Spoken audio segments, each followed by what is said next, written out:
So in this video, I wanted to compare some of my favorite mechanical pencils, and that is the Pilot S3, Pilot S5, Pilot S10, and the Pilot S20. These are some of my go-to mechanical pencils. I really like Pilot's designs, and I found that I really gravitate towards these. The S10 in particular is one of my favorite mechanical pencils, and it's got a really nice combination of a reasonable price and a great design, so I use it a whole lot. This, of course, is the S20, and if you watch this channel, you'll know that I'm a huge fan of the S20 ballpoint, so I find that I really need to own, like, how could I not own an S20 in the mechanical pencil, even though I tend to prefer the S10.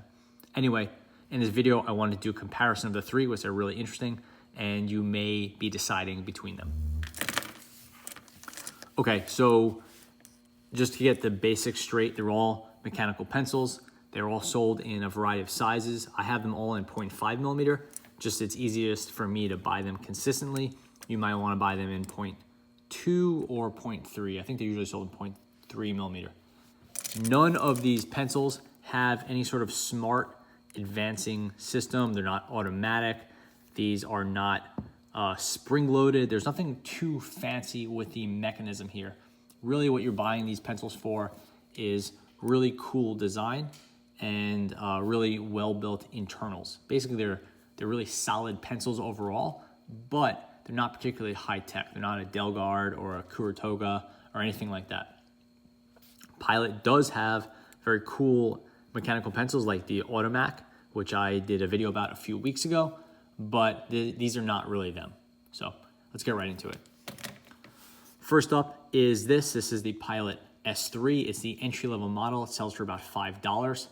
It is fully plastic in the grip and body, but it has the metal clip. They all have basically the same clip. So it's a really nice metal clip. It is removable. If you do remove the clip, there's a little roll stop here, so you can use this without the clip, without it rolling off your desk. Even though this is only about a $5 pencil, it does have a full metal front piece here. You can see the metal, it's one piece of metal with the pipe. So the pipe is one piece, that's not a replaceable pipe.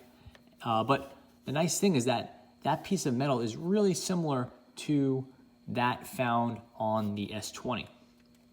So even though this is a very affordable pencil, again, about $5, $6, the hardware has some commonalities to that found on this, which is about a $25 pencil. So that's really cool. Try to find another thing where something that costs 5 times more than another similar item uses shared components. It's not as common as you might think. The pencil does have some cost-cutting measures on it. So basically, what you start to lose when you cut the price down is the grip. It is integrated with the body, so the grip's not removable. It is hard plastic, so it's this sort of, it's not very grippy, except it has these lines in it, but it's hard plastic. It's not rubber or metal or anything like that. Some of the features that were dropped, you'll notice that the cap here, or the top piece, it does not have a lead hardness indicator on it. As the pencils get higher end, you have this hardness indicator, and you can turn this, so it's HB or B or whatever, you can remember what lead you have. Also, you'll see there's no indicator for the size.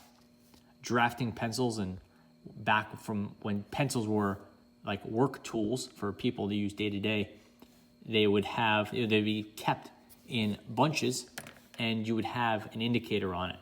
So you would always know if you're reaching for your 0.5 or 0.7 or 0.9 millimeter pencil, you would know what to grab without having to like look all over this thing. Oh, what size is this? And then let me look at the front. Is that 0.4 or 0.5 or 0.35 millimeter? I don't know what it is.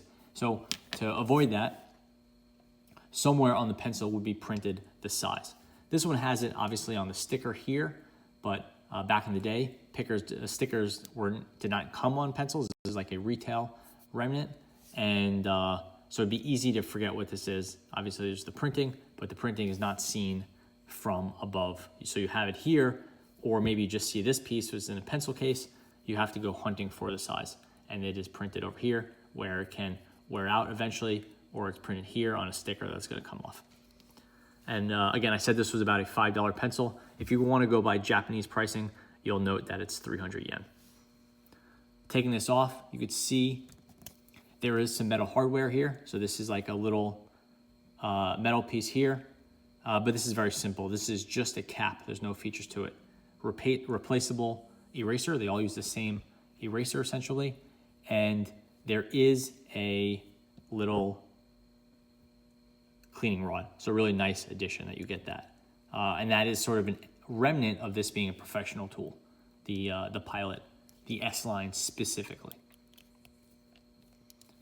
And again, the front grip doesn't come off. It's pretty nice. I don't have that many complaints with it, but this pencil is a little bit light and it's a little bit slippery. Moving to the S5, we'll start moving more quickly now because we have some of the basics figured out. We see it has the same clip and that same front piece. We do have the size printed here, so 0.5, but we do not have the hardness we do have the hardness indicator here. And this piece, you just pull it out, you grab the metal end, you turn this, and you have the hardness indicator, HB, B, whatever. This does not really move automatically. We have the cleaning rod, same eraser, same internals. We'll look at the internals later on. The barrel, this piece right here is the same. That's not changed, but the grip is changed. And really the difference between the S3, which is about $5, and the S5, which is about $8, is the hardness indicator, the printed size, and really the difference is the grip. Now we have a rubber grip, same or similar lines, but it does have the vertical lines now, in addition to horizontal lines. And it is it's like a soft rubber. I would call this a sneaker grip. It has that sort of bottom of your sneaker type feel to it. It does have also the roll stop and removable clip and all those other nice to haves. But the main difference is that grip. And you can see the grip just picks up gunk. This is just from being in your pocket or putting it down on a slightly dusty desk. And you can't get it off unless you have a wet rag. If you remove this front piece, the grip can be pulled off. It's a little bit sticky because it's rubber, but you can remove that grip if you want. And there's really no reason to remove the grip, but you can. And basically as pencils get nicer, mechanical pencils get nicer, one of the characteristics is that you will see they become easier to take apart or possible to take apart and easier to fix up. Now we're moving to my favorite of the series. This is the Pilot S10. This is, I would say that kind of where you move over from being a student's pencil into like a professional tool. The hardware is a lot nicer. You see you have these full knurled grip, which is quite nice. That front piece is the same, but has moved from a chrome finish to a matte finish. And the matte finish is resembling that of the S20, which is the flagship model. There's no S30 or S50 or anything like that. This pencil sells for about $16, $16. If you want to go by the Japanese yen, we went from 300 on the S3 to 500 on the S5 to 1,000 on the S10. As you can probably guess at this point, a lot of Japanese companies name their model after some derivation of the price. So the S10 is 1,000 yen. The S3 is 300 yen, so you probably get it at this point. So we have the same clip, although we've moved to a matte, or this is technically, it is matte, but we have moved to a satin finish. We have a similar cap piece, basically the same cap piece with the printing on the top and the hardness indicator, but now we've moved to a fully metal design. The under piece, that collar at the bottom I'm holding, is satin, and so is this piece satin, but instead of being plastic and metal, it's all metal except for the top. And you could turn this, turns quite nicely, same eraser, and same cleaning rod, nice to see. And now here is the big difference. We have this knurled metal grip. This obviously, maybe not obviously, but for me, it looks quite cool. It's really well done. The knurling is really clean. and it's not sharp. It's nice and smooth, so it adds some grip, but it's not like it's gonna tear your fingers up over time the way some of the Rotring 600s will. You see the matte metal. Essentially, it's the same design, but now it's moved over to the matte. It looks a lot nicer, and the metal looks a lot more defined and clear. When you do the chrome, it almost looks kind of like blurred, like the edges of the metal are not as well defined. And here, we're getting into much nicer quality in my eyes. The metal grip is removable.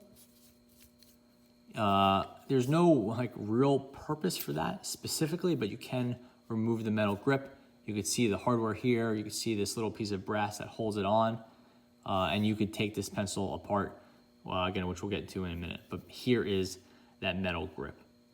The only thing to really note about the metal grip is some people get this grip and they put it on their S20, which is a kind of popular hack.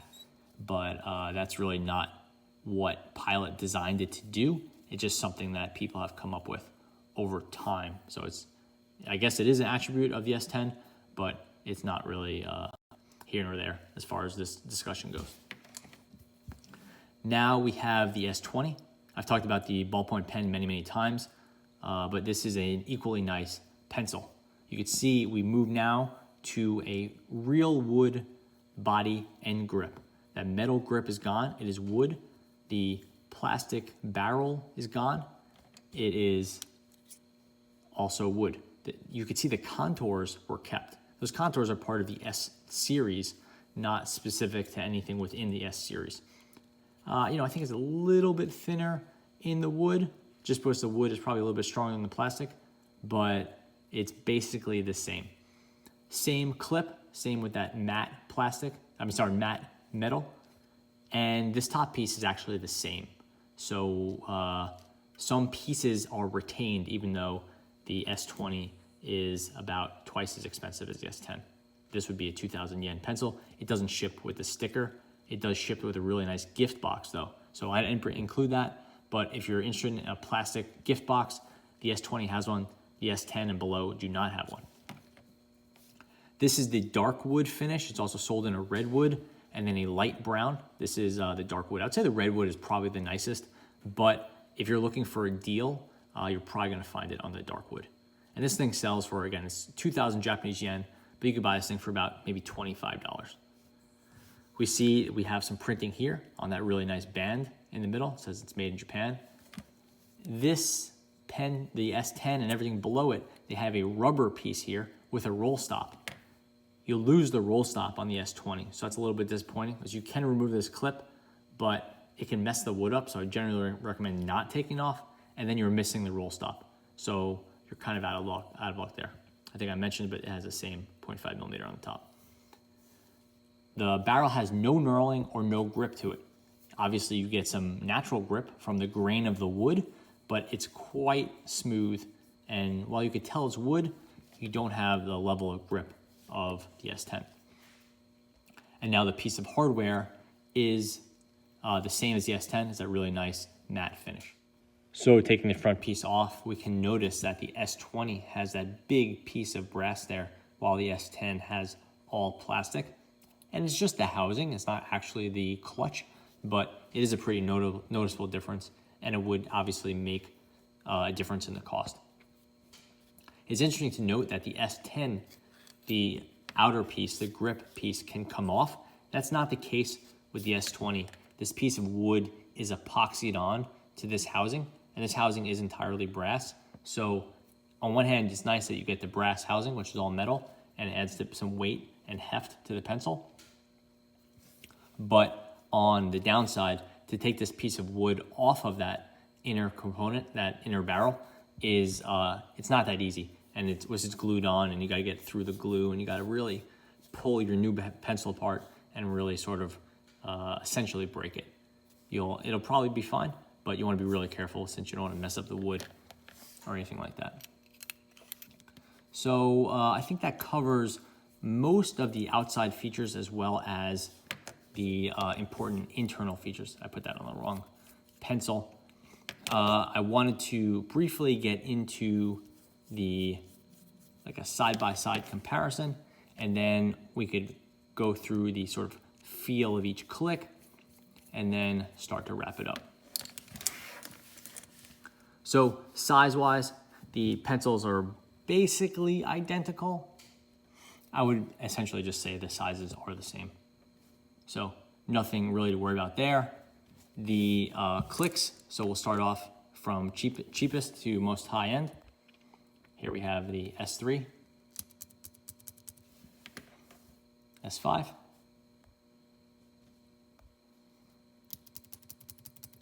sound the same to me, S10, kind of a sharper, clickier feel to it, and finally the S20.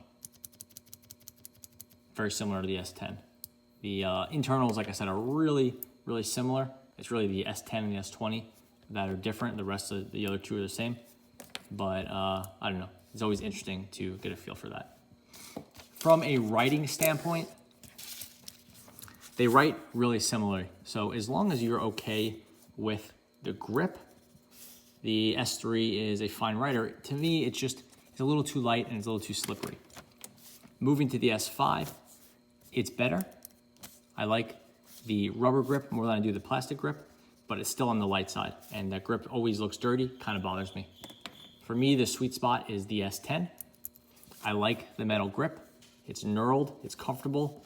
It has enough grip for me without tearing my hand up or making it feel like it's gonna tear my hand up. And the fact that it has metal on the bottom and plastic on the top makes it bottom heavy, which for me is very comfortable, and it's how I prefer to write. The S20 moves to the really nice wood grip, and it is slightly bottom heavy, but I would say generally speaking, this is a balanced pencil, which I know many people want, but I prefer slightly bottom heavy to it being fully balanced. So while I really like writing with this pencil, I still prefer the S10. So I think that really does cover it. The internals are essentially the same. Once you move from the S10 to the S20, then you get some slight changes, but we can't open up the S20 right now and see, so the video is long enough. These three are about the same inside, and their clicks between one press to the next, as far as extension goes, that is the same, so there's really not much to see there. So really it comes down to is which grip do you want, or how much you want to spend, which grip you want, and then I guess that's pretty much it. It's really the grip and how much you want to spend. Those are the two. If you're trying to decide, I would definitely say look at the S10. If that's too expensive for you, I would say check out the S5, but the S3 is really a solid pencil. So I think that should cover it. If you have any questions or comments, please let me know below. Thanks for sticking with me this long. It's been a long video.